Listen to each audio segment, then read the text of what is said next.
Some Americans don't want to celebrate Independence Day anymore, in large part due to frustration with political issues. But what if their understanding of what America really is just flawed?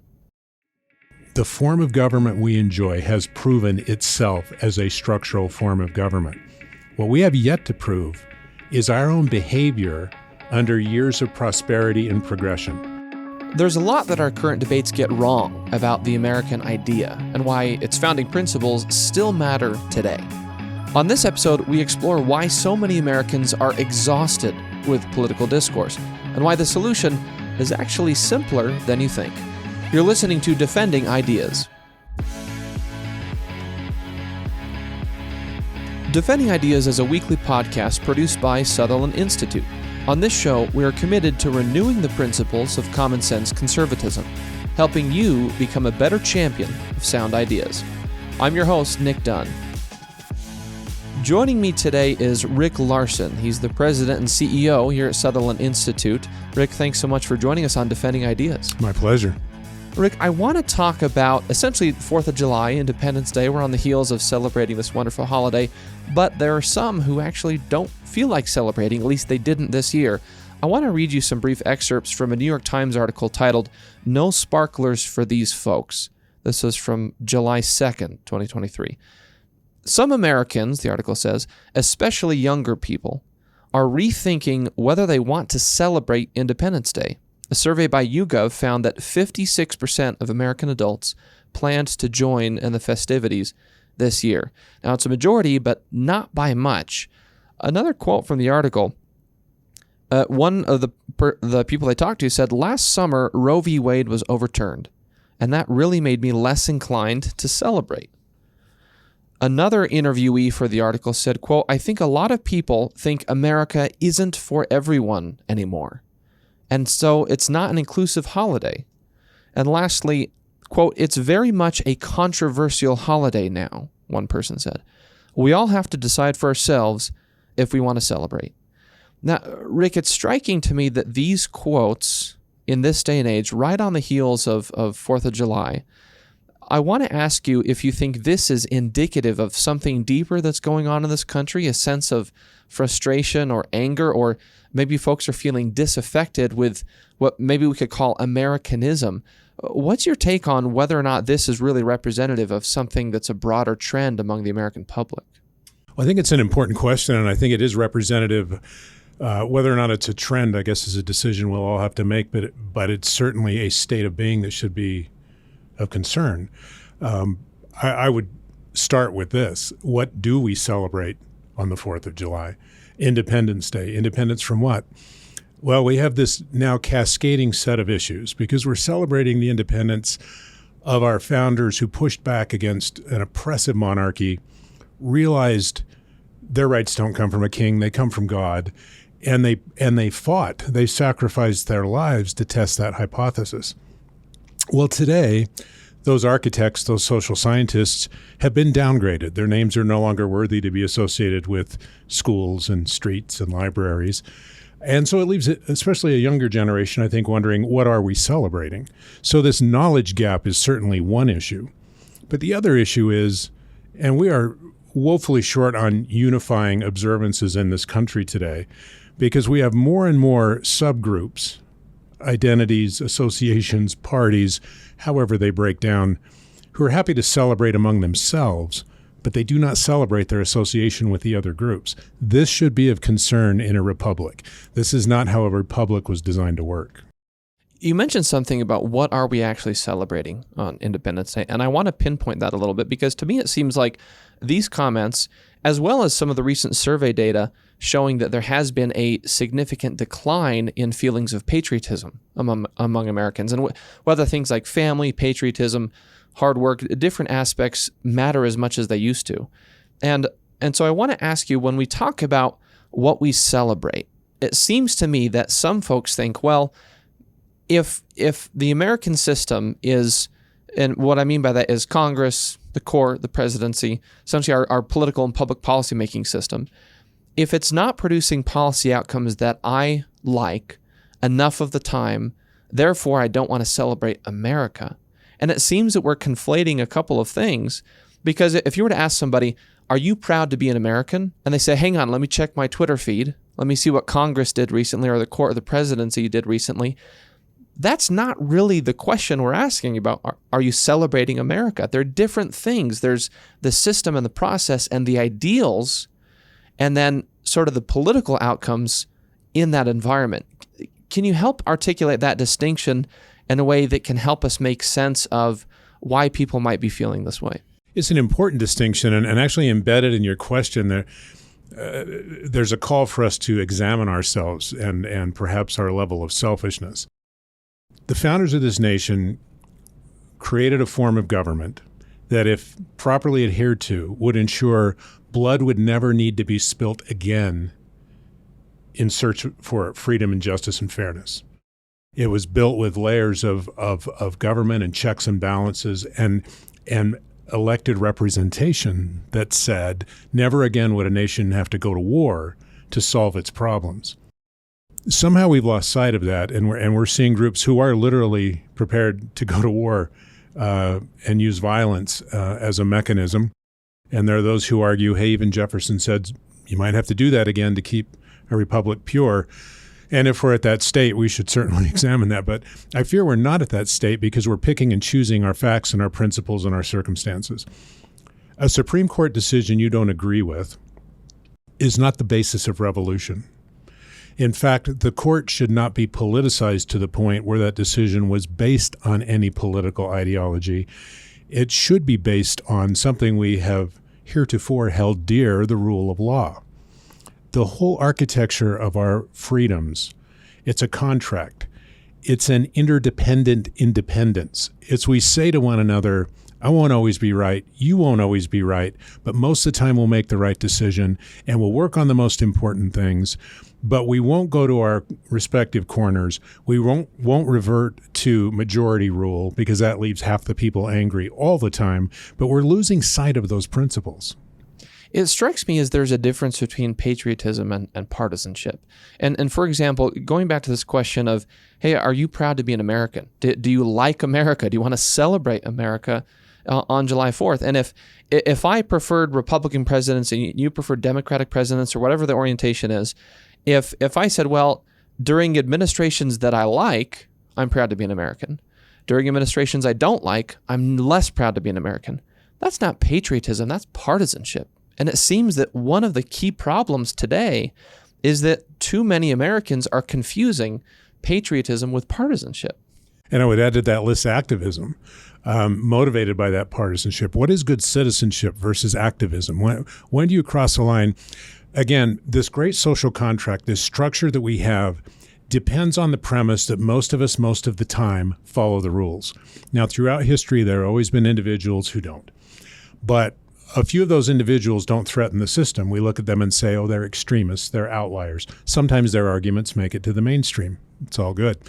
But when enough of those people organize into enough subgroups, we're now tearing at the fabric of the republic. We're now challenging the unity, the underlying unity and trust that built the prosperity that we enjoy today. It's kind of ironic that of all the months we observe and all the holidays we observe, the one we have a lot of trouble with is the one that celebrates the very freedoms that enable us to do all of these other things that we consider important. It's kind of like, I thought of this analogy, and I'm sure it's not a perfect analogy because there's no such thing as a truly perfect analogy, but I grew up in Southern Nevada, a small city outside of Las Vegas. And where I grew up, if you wanted to cross the Colorado River over into Arizona, back when I was a kid, you had to drive across the Hoover Dam. In subsequent years, they built a bridge just a little bit south of the dam that spanned the canyon. And for anyone who's been down there, it's a pretty big canyon with very deep walls because it's right after the drop-off from the dam. And they built this bridge that really is a tremendous marvel of modern engineering. And it really is quite a cool thing to drive across it. You feel like you're flying across this canyon. And so the thought comes to mind that if you have this bridge that's designed brilliantly, that if used properly will take you to a really cool place. But then if people start driving on the bridge improperly, if they're distracted, if they're slowing down, if there are traffic jams, would it be logical to say, well, this bridge isn't working, let's tear out the foundations? Or would you say, well, let's maybe make some refinements and let's use the bridge in a better way. Like I said, an imperfect analogy, but it strikes me that frustration with politics is too often leading people to want to tear up the foundations rather than do the hard work within the system, which is kind of the way it was designed. Yeah, and to take the analogy into the social science realm, and we quote a lot of social scientists who study this, from Arthur Brooks to Yuval Levin and others, one of the challenges we face today is we are not dealing with just difference of opinion. We are dealing with people who hold those who disagree with them in total contempt. They're not of another mind. They're evil. This is not a basis upon which you can build compromise, consensus, certainly not sound legislation. I often say to people that we are so frustrated with Congress. I am frustrated with Congress. Congress has in many ways abdicated their core responsibilities and allowed we'll get into checks and balances possibly in another discussion, but things that are happening in the courts and in the executive branch shouldn't be happening. They should be within Congress. But I often remind people we're fortunate Congress is locking up, because if they ran forward unchecked, the divisions and the bad decisions would only become worse. It was designed to check one another between the House and the Senate, to take the rough edges off of ideas and legislation. At the moment, we're incapable of doing that because of the types of elected representatives we're sending to our nation's capital. We can do better. But until we do better as citizens and accept our personal responsibility, we should be very cautious about questioning those structures, tearing down that bridge. I'm glad you mentioned that, because we need to take a quick break, but when we come back, I want to talk about what the responsibility is for each of us. What does this mean for voters, for citizens, and dive into kind of the solution, because we don't want to just spew negativity that, oh, things are really bad, but there are actually some solid solutions in place. So when we come back, we're going to dive into more of the principles of the American founding. We're talking with Rick Larsen, president here at Sutherland Institute. You're listening to Defending Ideas. We'll be right back.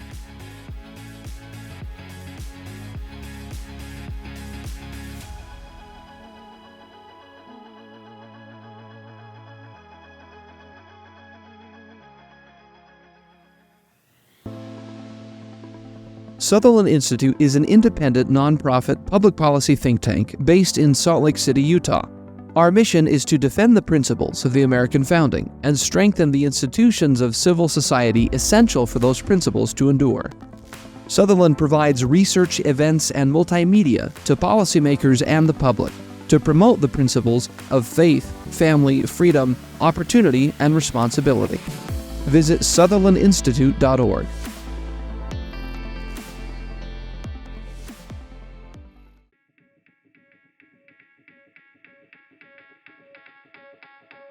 Welcome back to Defending Ideas. I'm your host, Nick Dunn. We've been talking with Rick Larsen, President and CEO here at Sutherland Institute, about America and its independence and what we celebrate around July 4th and why some of those ideas are under attack. Before we continue, I want to point out, if you like what you're hearing today, please visit us at defendingideas.org. You can find shareable clips to use in your conversations with friends and family. You can also find links and more information to what we're talking about here today. Rick, I want to continue where we left off with this idea of the way people are viewing the American experiment is maybe through the wrong lenses of, do I get the political outcomes I want, the partisan victories that I want, and if I don't, then am I less likely to say that I love or celebrate America? And maybe that a better lens is to shift back to, well, what are the grounding principles, those foundational ideals this country was built on? Because those are the things we're celebrating on Independence Day. Can you help us shift from being mired in the current political combat to these ideas were really aspirational and in many ways ahead of their time? That's what we celebrate today. Can you give us some optimism, remind us of what it really is that we're celebrating? Well, maybe a couple of foundational pieces. First of all, let's remind ourselves and anyone listening that a principle is a core undisputed truth upon which a behavior or a system is based. So when we talk about the principles of our form of government or the principles of our founding, those were basic truths that have not been in dispute until recently, until the evolution of a my truth generation, a my truth societal attitude. So in addition to a clarification of what principle would be, let's now talk about the founding principles of this nation. They're not complicated. For an enumeration of the specific functionary freedoms, you can refer to the Bill of Rights, and I would encourage people to do that. But there's an underpinning to those. There's a truth underneath those rights, and that is a basic commitment and a trust in one another. One of the great challenges our founders faced at a key moment, and famous quotes were abundant at this time, is they realized that if they did not prevail together, they would surely die together. There was a required unity, and that unity has been somewhat consistent even through a turbulent history of this nation, even as we faced really difficult problems. One of the things I'll say in respect to those listening, if you have a family member who served in the military, or if you're an immigrant, or if you've lived in another country, I don't think you're challenging the 4th of July in quite the same way as those who draw their information anecdotally, who draw it from ideological bubbles and have a vision that there's a better world out there. There's a better way. There's a better form of government than the one we enjoy. You should go find that. And this isn't one of those, hey, if you don't like it, move statements. This is a sincere, if there is a better way to ensure freedom and prosperity and your fulfillment as a human being and taking care of your family, you should pursue that. Why would you not want to live under that? The challenge with our opportunities is they depend somewhat on us. I'm going to make a statement that I'll defend. The American experiment has already proven itself. The function, the structure, the form of government, we've proven decade after decade. We've lifted more people out of poverty. We have freed more people in oppression around the world. The form of government we enjoy has proven itself as a structural form of government. What we have yet to prove is our own behavior under years of prosperity and progression. It's a recognized risk under pluralism and the freedom that people enjoy to come to this country. The greater the diversity, the greater the individual views, needs, preferences, demands. And that's the challenge we face today. I don't think it'd be out of line to say, we're so free, we're free to pursue other freedoms. What else could I have? If your pursuit of freedom actually takes freedom away from someone else, you've crossed a line that was embedded in the principles of this nation. Our founders did not see freedom as a zero-sum game. We don't gain our freedom by taking it from someone else. We don't further our ideas by destroying the ideas of someone else. We don't assure our freedom by limiting the freedom and the voice of someone else. And sadly, we're going in that direction, and I attribute a great deal of it to two things. One, a lack of trust, the contempt that has emerged in our society, but also the performative nature of our politics. This is a seed I'd like to plant in people's mind because it'll give you a lens to observe not only those you elect, but those that the rest of us elect as they serve their function in our form of government. Are they performing? Are they earning tweets, cable news show appearances, head count at rallies? Or have they been formed by the principles of this nation? There's ample evidence that as our institutions decline, that formative influence that causes someone to say, I'm a senator or a member of Congress for the United States of America, I should behave a certain way.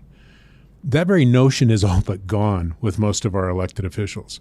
I'm a mayor, I should behave a certain way. Let's take it deeper. I'm a father, I'm a mother, I should behave a certain way. I'm a member of a community, of a congregation.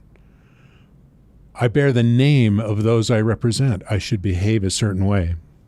It reminds me, a former colleague of mine a number of years back said, you can, and this is in the context of looking at elected officials, say you can always tell in a simplistic way there are kind of two kinds of elected officials. And you can identify them by asking this question. Do you want to make a point or do you want to make a difference?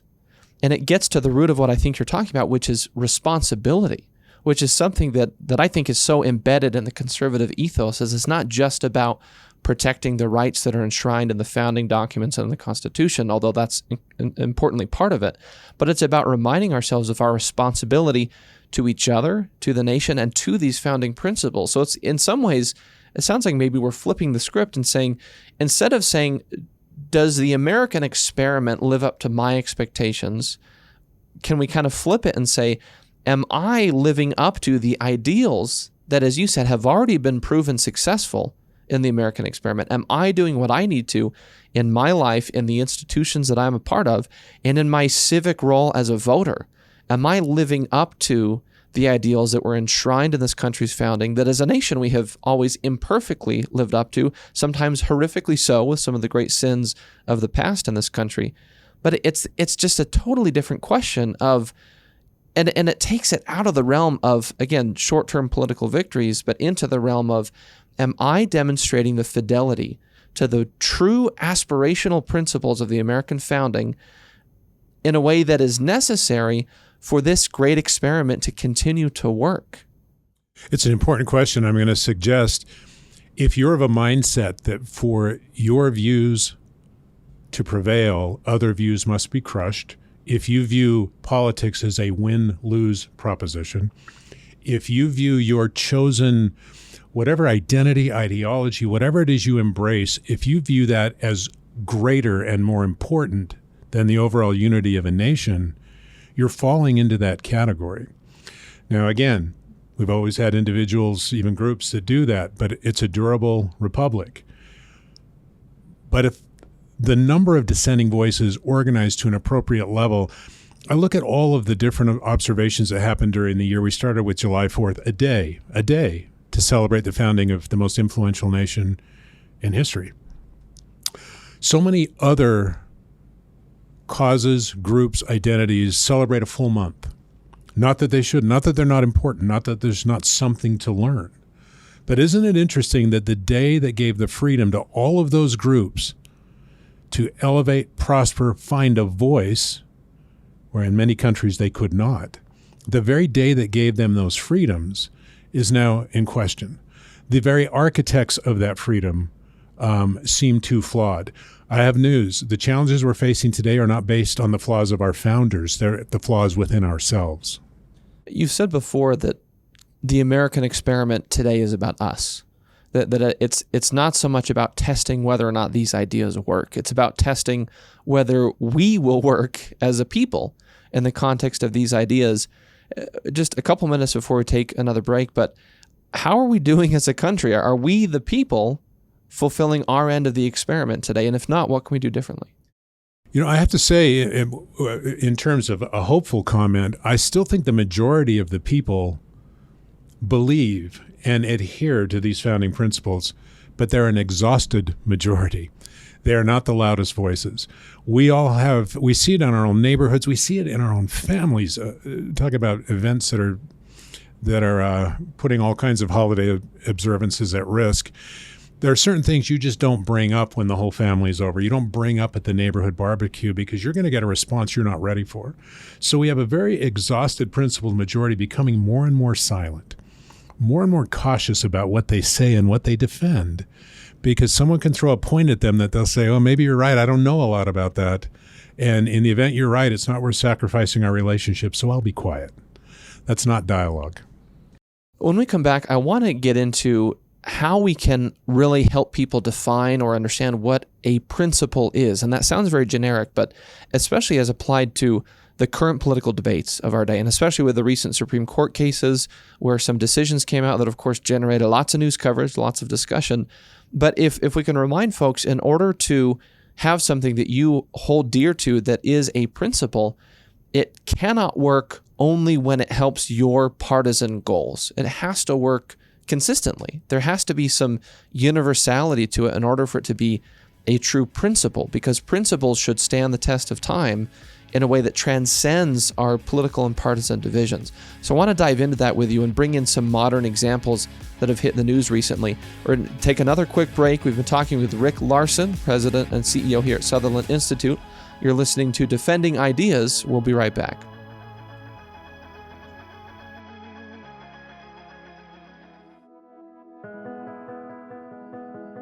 For a deeper dive into the issues you care about, read Sutherland Institute's official blog, Insights and Takeaways. You'll gain deep insights from policy experts and relevant takeaways voters need to know. Visit sutherlandinstitute.org.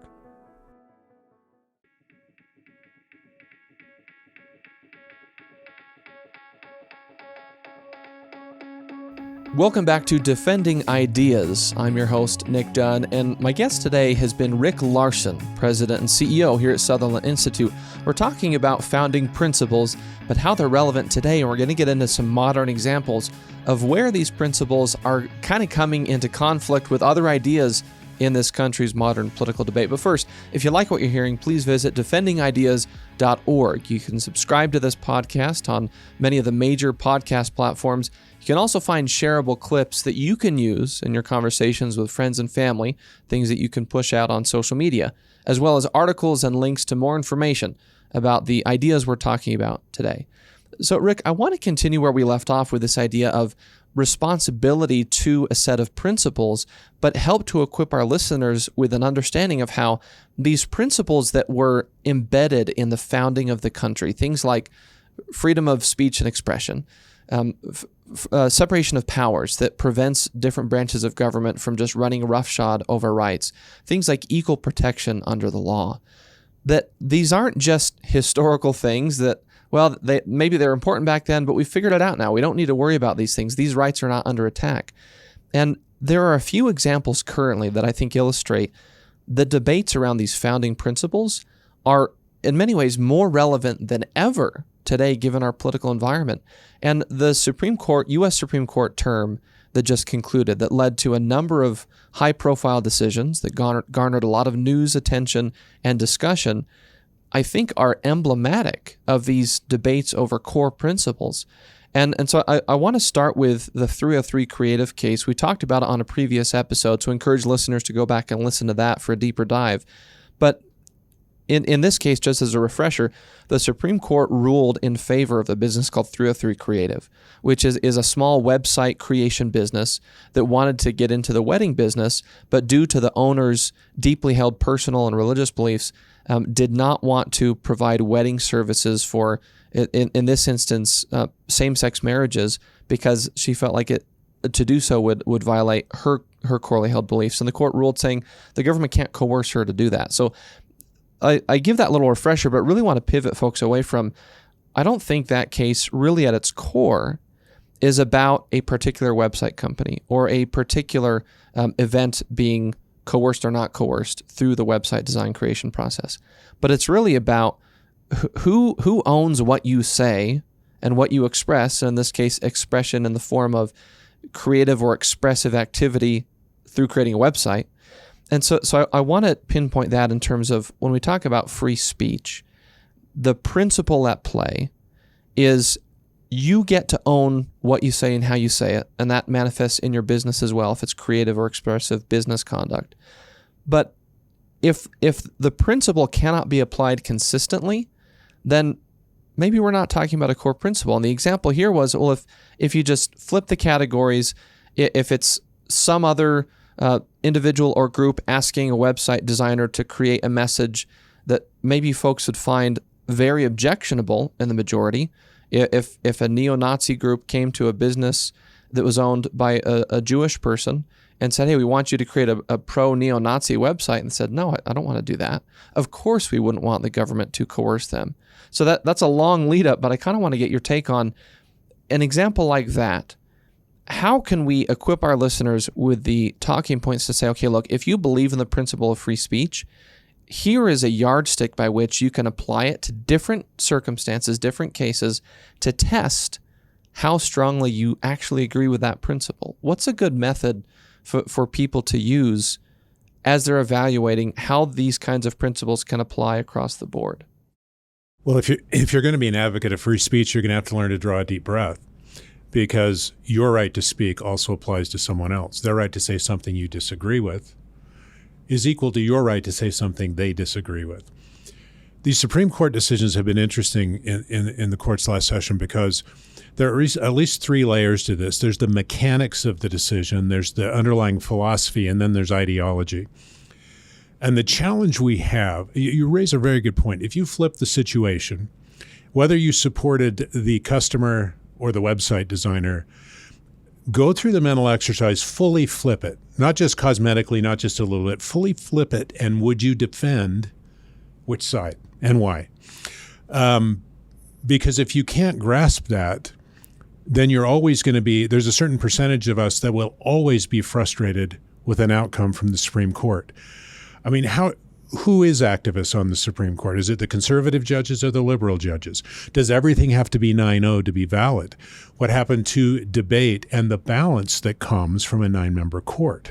These are the mechanisms that were designed to give us some level of confidence. But we can even attack those now, and I think it boils down to a very simple thing. If you automatically attach to any difference of opinion a hatred for that other opinion, you're going to be suffering through a very frustrating life, because you'll never view value in the other person's opinion, and they will never view value in yours. And we will never be able to reach principled compromise or set precedent under law, because there will always be those saying, no, that decision was completely political and evil.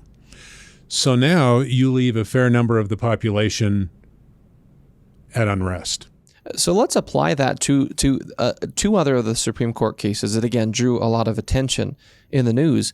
The case over student loan forgiveness. The Biden administration, folks will remember, over the last year proposed this big sweeping plan to provide blanket loan forgiveness based on some certain parameters. And the Supreme Court said, no, the president didn't have the authority to do that because they were relying on the HEROES Act passed in the early 2000s that was essentially tailored towards the war on terror and members of the military serving to protect them from defaulting on student loans. So the court essentially saying that you were stretching the law, you didn't have the authority to do this. And then another instance where they ruled on affirmative action practices at Harvard and UNC, again, essentially saying, look, you have to protect the right of people to have equal protection under the law. You can't discriminate based on race. And that in that instance, it was particularly Asian students who were bearing the brunt of what the finding was discriminatory admissions practices. And so if we can apply that to each of these to say, okay, well, let's just flip the script, and maybe the affirmative action case is a great example. If everything about it was identical, and if you just changed the categories of who was getting preferential treatment or not based on racial identifiers, would you still be in support of that program? Or in the case of student loan forgiveness, if for people who said, no, this loan forgiveness plan was great, it's a bad thing that the court ruled against it, what if it was a previous president who is very controversial doing something you didn't like, or a future president? And so it's kind of like you have to just, I like what you're saying, is go through this exercise of kind of play mix and match with the categories, with the issues, leaving the other structure intact, that then can say, well, I wouldn't like a president exceeding or stretching their constitutional authority if they were doing something that I didn't agree with in a policy outcome. So in that instance, I would want the court to strike it down. Does that essentially identify where our parameters are? If we flip the script on these issues and say, well, okay, if you change things around, then I don't like it anymore. Have we sort of backed into, okay, there's your principle. You are now implicitly agreeing with the principle of free speech needs to be consistent, equal protection before the law needs to be consistent, separation of powers needs to be consistent. Does that empower people to take it out of the realm of political partisan debate and put it in the realm of consistent principles that can act as a rule that we can apply to all cases moving forward? Well, critical to getting to principle would be to admit or acknowledge that at the core there's a truth. There's a truth that should underlie our behavior and our system. So again, when it comes to the Supreme Court right now, you have issues of system, of judicial philosophy, and then of ideology that's taking a disproportionate role right now. The student loan example is one that is layered. And for those of us who focus on policy every day of our lives, you can look at those who are saddled with debt they can't overcome based on decisions they made and obligations they signed their name to. Pursuing an education they chose to pursue, and now looking for others who didn't pursue that, didn't want to learn to trade. They didn't pursue that. Why should that debt become theirs? So there's a fairness issue.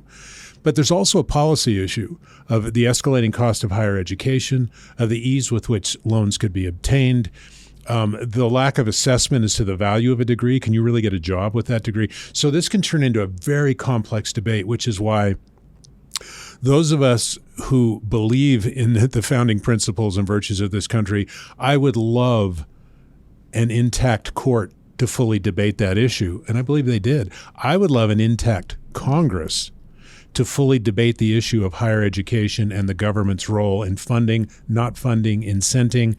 Challenge we have right now is we do not have that functional Congress.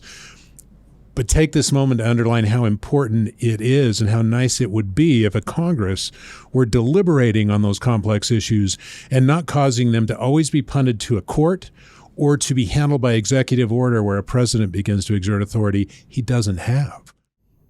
I heard it said recently that in many ways, Congress was designed to kind of absorb all of the political fights of the country, that at least at the federal level, and then state legislatures on the state level, of course. But Congress is supposed to be the institution where these deep, robust, sometimes passionate debates around the cost of college, student loan programs, and what we need to do differently, that should be happening in Congress rather than in the court. And it's not just for student loans, it's for all of these issues. That if immigration, national security, why are we not deliberating these solvable issues? If we could empower that institution, which again comes back to that personal responsibility on voters, elect people who want to go and help that institution fulfill its constitutional obligation rather than go that just want to spout off on issues. And it seems like it all comes back to the people because we're a country of self-government. We need to have that expectation for our elected officials, and that needs to be reflected in our votes. Any final thoughts to again, thinking of our listeners, what are some final takeaway talking points we can give them when they're engaging with conversations with folks who might be critical of the American system, the American experiment? Give our listeners a sense of hope or a hefty dose of optimism that, oh no, you can defend these principles. We're going to help you. And together, we can sort of rekindle this. I'll go back to our slogan, a new birth of freedom. These are the ideas that are necessary for freedom. Leave us with a sense of optimism that doing that is even possible. Well, first of all, you may not think of your family as one of the institutions that underpin our freedom.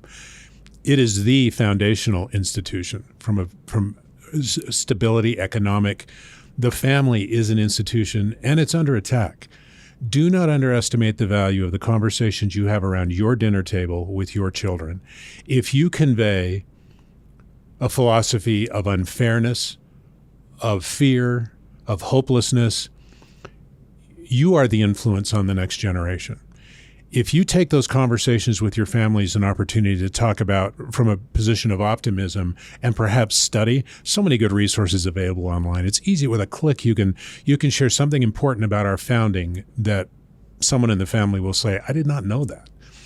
So take seriously that institution of the family and those conversations that happen around your dinner table, which then easily spread into your community, whether it's communities of faith or your neighborhood, again, functioning institutions, and then influence those around us, our schools, our media, our local government, our state and federal governments.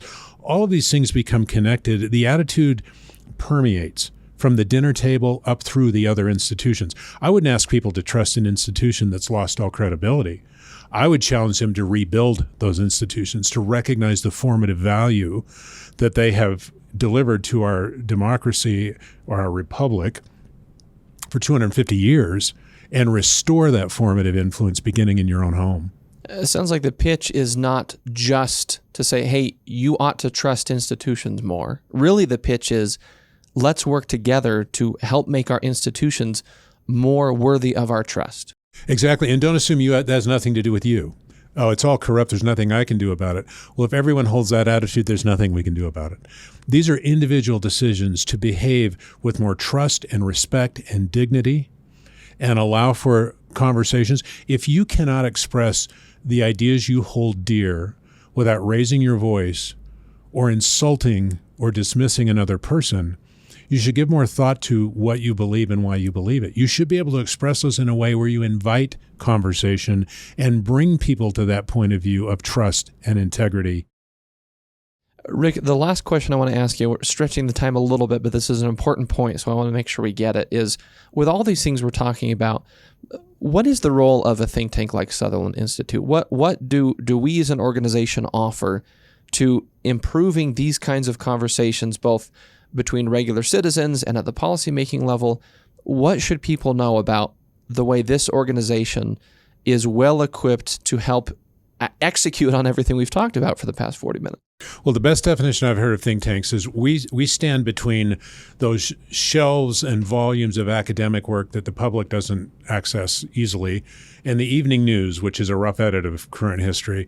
And think tanks sit in the middle of absorbing that academic research and study, applying it to current events, and giving people a perspective upon which they can act, upon which they can understand. Sutherland has chosen, frankly, a difficult role. Think tanks could become activists just as surely as people do. We have chosen to be that nonpartisan center-right, which implies we invite conversation from the center and center-left, that reasonable examination of our freedom and the institutions that are necessary to sustain those freedoms. So we want to be that voice to bring truth to the table. Not our truth, not somebody's opinion, but the principles, so that people can re-educate, reform, find some sanity in a world that seems to be spinning out of control because we're losing a grasp on those truths. Finding sanity. That's maybe our parting thought for our listeners today. Rick, I want to thank you again so much for joining us on Defending Ideas. Absolutely my pleasure. Thank you. We have one more quick break before we leave you with some parting words. We'll be right back.